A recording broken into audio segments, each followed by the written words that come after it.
Hey there, welcome back to Analogous, or whatever I decide to call this channel in the future.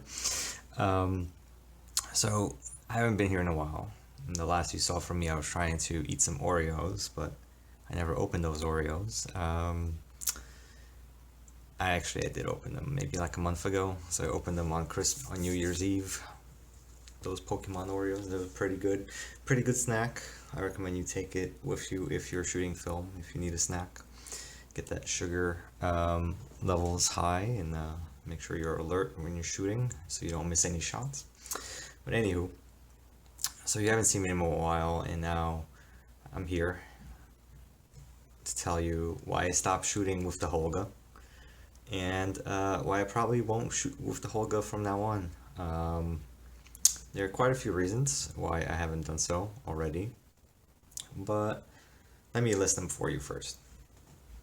Such as focusing, speed, aesthetics, understanding the type of photographer that I am, cost, my experience with photography, the style of pictures that I shoot, type of film I want to use, the type of look I'm trying to achieve,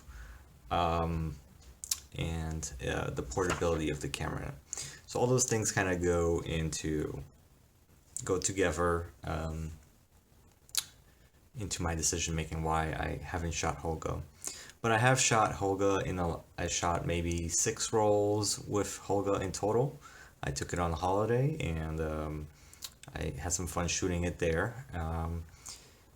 So I guess before I get into these, let me tell you why I bought the Holga. I bought the Holga because it was the first camera that popped up online that was budget friendly for film. I didn't have any experience with film before this, so that's why I chose that. It was pretty budget friendly. It came with a roll of film. I could get it developed. I could get my hands dirty. And I really just started to shoot film because I was trying to understand who a film photographer is, what the process is like for a piece of writing that I was doing.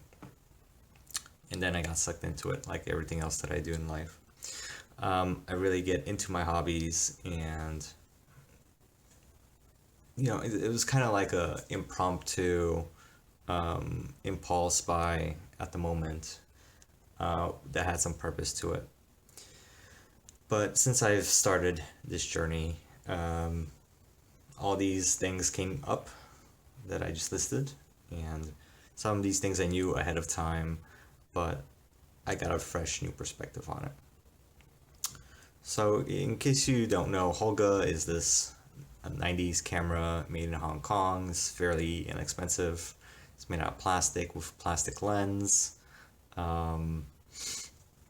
That's pretty much what the camera is. Very basic, down to earth. You see I still have some tape on it here. I'm going to take off a lot of tape. There you go. So that's what the Holga looks like. You have your focusing here. You have your shutter button here. See, I haven't used it in a while, don't remember. Film advanced knob, you could load your film here. I still have it taped. Wow, I'm surprised I still have it taped. Wow. But yeah, so that's what the Holga is. So let me get into my list. So, focus. Number one problem I had shooting the Holga was focusing. As a digital film photographer, I'm used to a depth of field preview. I'm used to this sort of feedback that I get from the camera. And here I had to guess most of the time how far my subject was, whether it was landscape or a group of people and whatnot. And yeah, there was a guide in the instructions with how far the meter was and all that. But I could never get it right. All my shots were blurry, out of focus. You could change the setting here for the sunny or cloudy day. But yeah, most of my shots were blurry, out of focus. That kind of adds to the appeal of the camera. I did enjoy that. I did enjoy the soft focus of the camera, but I didn't enjoy the fact that I had to guess half of the time my distance, and maybe 40% of the time I would forget to focus the camera. Um, and that's probably because of the type of photographer that I am sometimes. When I go out and just to shoot on the street, I'm very spontaneous. So I try to get the shot. I try to be inconspicuous. I try to be quick about it sometimes. And sometimes you need to capture that moment very quick. And you might not be able to do this with this camera. Film already it does slow you down a bit. With cameras like Canon A1 program, you could get things sharp and focused. It does all the work for you. But with this, you kind of have to stop and think for maybe 5 minutes before you take that shot. So this really slows you down. For some people, this might be a benefit, but most of the time, before I click that shutter, before I even figure out what I did here, and then once I do take a shot, I'm like, do I want to do a double exposure now to save the shot that I had taken and take the shot again with the correct settings, or do I just let it fly by and waste my money on the film? Right, so that's kind of the next thing I could go into is cost. 120 film does cost more to develop. For some reason, all the places where I do get my film developed, it does cost more. And when I started developing recently at home, my tank could only hold one roll of 120 film instead of two. It also requires a lot more solution, of course, to make it happen. So it does get costly over time to develop maybe 12 shots or 16 shots if you shoot 6 by 4.5. So I started shooting 6 by 4.5 just to make up for the fact that I was losing shots when I first started shooting 12 by 12. And I might post some pictures up to show you. But pretty much what happened was I got a roll of 120 portrait film and I shot it outside. But I was shooting in some shaded areas and it didn't really come up well. None of my pictures come up well. I was just taking a picture of a staircase. I was in the shade. The building across from me was in the shade. In a shaded area, nothing would come up.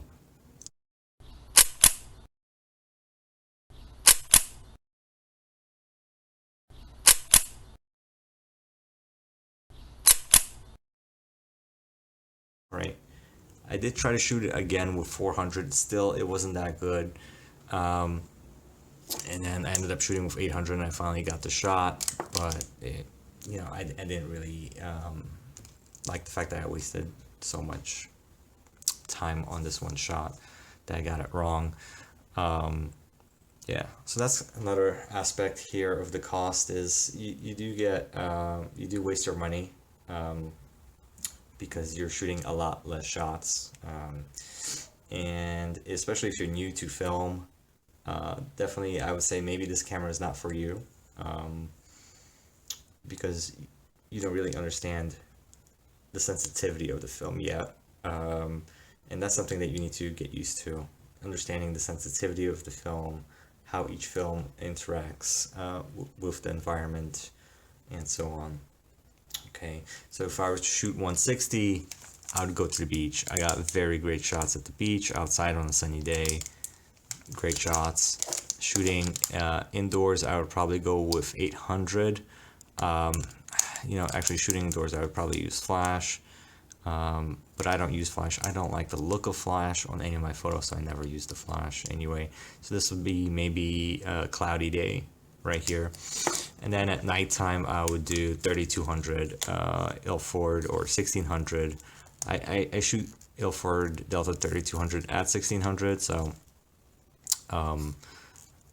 just because this film loves light, so I just shoot it at 1600 anyway. So this would be more for indoor shots. But yeah, all the indoor shots I ever took with Ilford 400 never came out. I had blank shots, so I wasted shots there. So that really took the joy and fun out of shooting film, is all of this, all these lost shots just really took it out of it. And probably the reason for this problem was the shutter speed. The shutter speed here is only 1/100th of a second.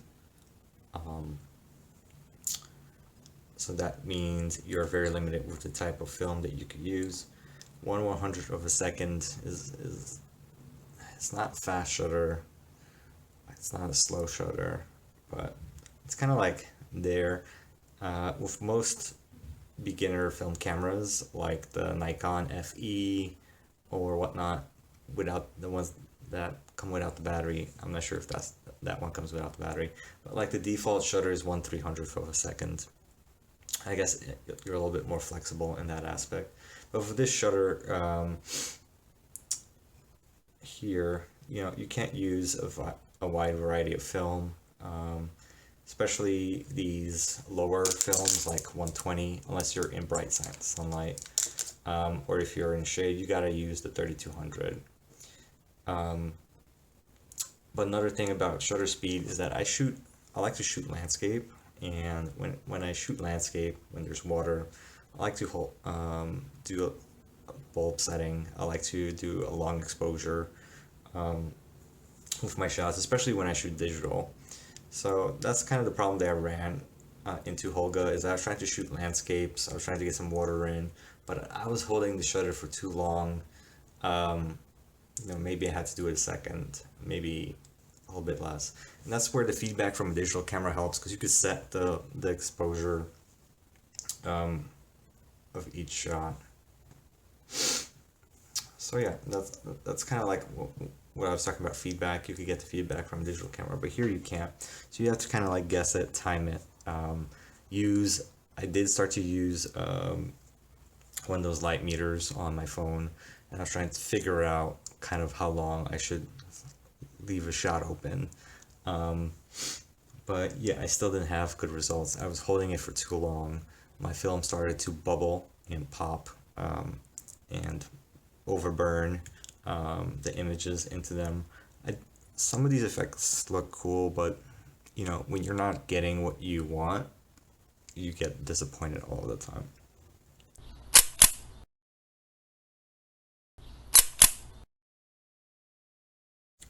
So yeah, that's kind of like the experience that I had going from digital to film here with the Holga. Just a little bit less predictability of what you're gonna get. So yeah, that's something you should watch out for. Yeah, I do feel like if the camera provided a little bit more feedback when it comes to composition, I might pick it up again. It might be good. Sure, somebody might want the super simplistic camera, but don't expect great results. I know the film does most of the work here with this camera, even though this is a plastic lens, but don't expect amazing results. Don't expect to get the shot that you knew you could get with a regular camera or SLR camera. Okay. So yeah, that's kind of the disappointment that I got myself into. Which brings us to understanding what kind of photographer you are. Are you a travel photographer? Are you a creative photographer? Are you a portrait photographer? Are you a studio photographer? Are you slow? Are you fast? Do you like street photography? You want to capture movement, outdoors, landscapes? So you kind of have to understand what you are into when you're choosing to buy a camera, or at least this camera here. As a point and shoot sort of photographer, I do like to be fast. I like my cameras to be fast. I like to capture moments right when they happen. This camera doesn't fit that niche. It's not a point and shoot camera. Yes, you could point it and shoot it, but you need to stop and do the settings, right? So I'm a forgetful guy. I'm not gonna stop and do the settings. I'm gonna miss the shot half of the time with this camera. Okay, so yeah, that's kind of how I knew this camera wasn't for me. if you're starting out with film, you want to get into shooting the film for the aesthetic. Great. You could easily replicate the aesthetic with some filters online. You could definitely get the aesthetic with this TLR here that I have. I picked this TLR up at a flea, at a home sale, and this works great. It has all the settings. It's manual. It gives me a vintage feel. There's dust on the lens, so that dust gets burned in a little bit, especially when I look into the viewfinder. The viewfinder is very dirty, but the actual taking lens is very good. You know, I get a lot of dust in there. I know you guys can't see anything, but you know, this is old and slow, and if you want old and slow, better to go with this. You get slightly better picture quality. You still get the vintage feel with it, and you have a lot more control. So that's what I would recommend there. Old and slow. You want to take studio shots. You want to take portraits. I would say a TLR is good for you. If you're going traveling, if you like to capture moments, take the Olympus, for example. I found this one at a yard sale as well. I paid less for this than I did for the Holga. I only paid $5 for this. So just go to yard sales, find yourself one of these cheap 90s cameras. This works pretty well. You know, some of these older ones, you know, you're taking a risk by buying it. I mean, $5, and it ended up working. Worked fine. The only thing that doesn't work is the self timer here. Flash does work, but I choose not to use flash. That's the annoying part, is you have to turn it off every time.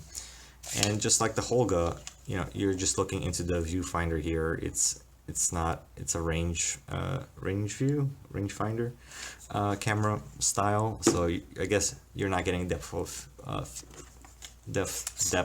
field preview, but there is a laser here. You have all these sensors here that will guarantee that you're focusing. Okay. And you do get a little bit of feedback on the back here. There is a LED that shines red when things are not in focus. Okay, so you do get some feedback from the camera. So if you're starting out, grab one of these.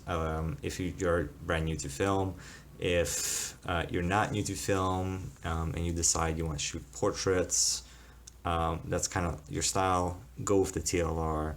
So that's what I would recommend in that aspect.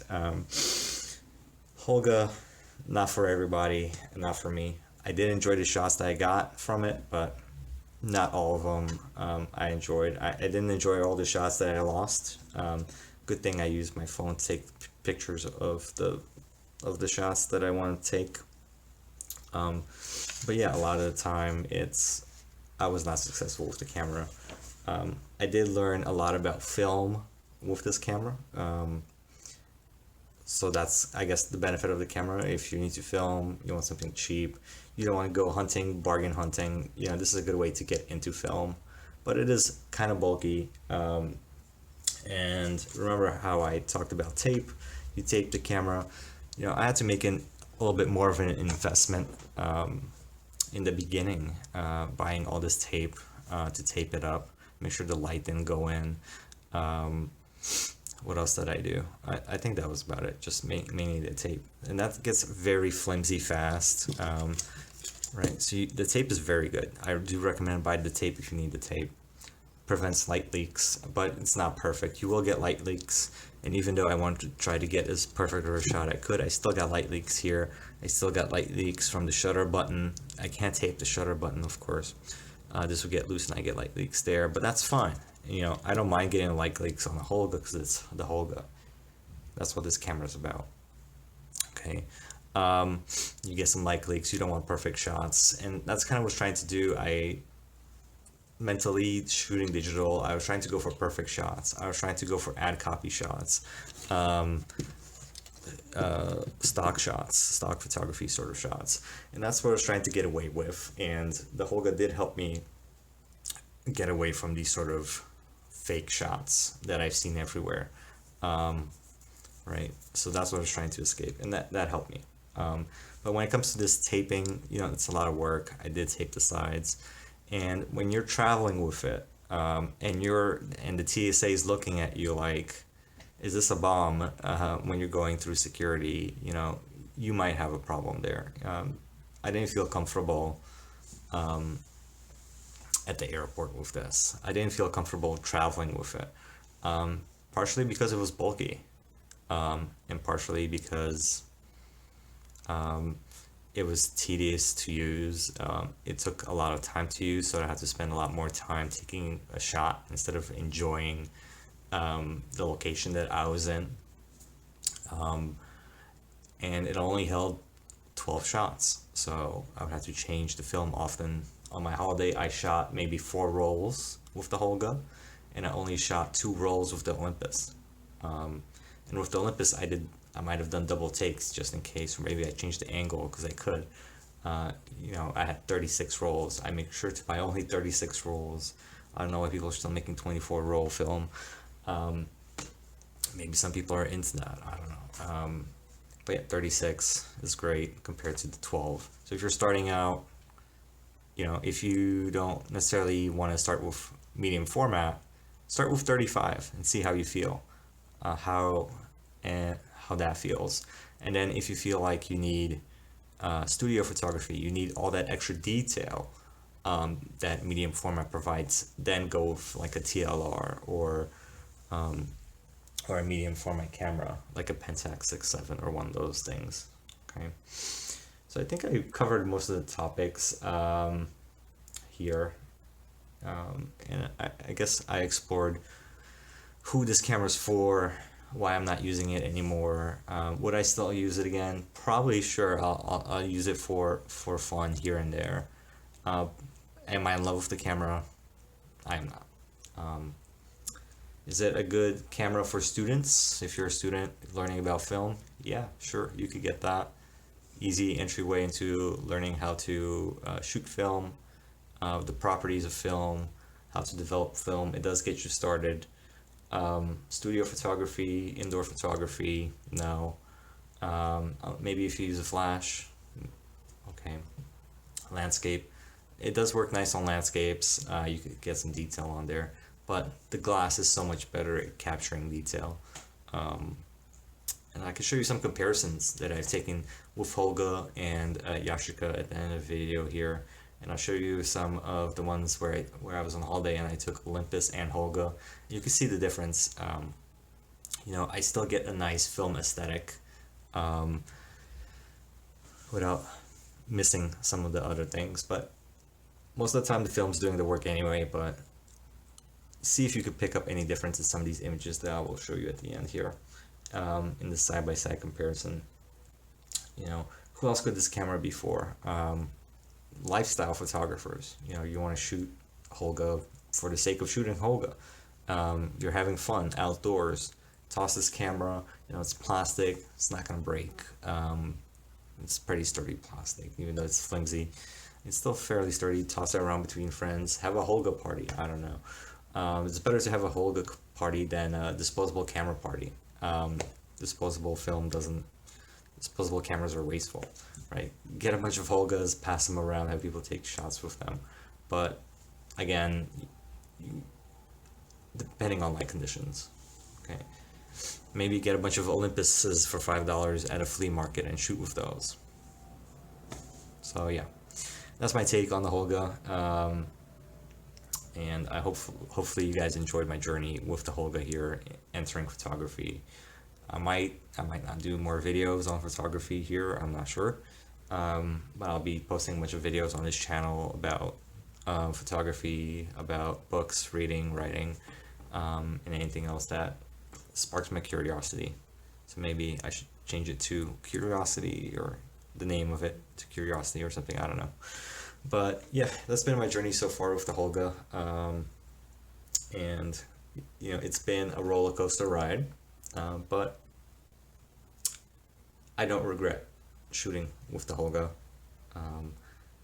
My pocketbook does hurt after shooting with the Holga. Maybe I'm trying to compensate by shooting 35 now, and developing my own film, but hey, that's the lifestyle of a film photographer. Broke. Alright, until next time, take care.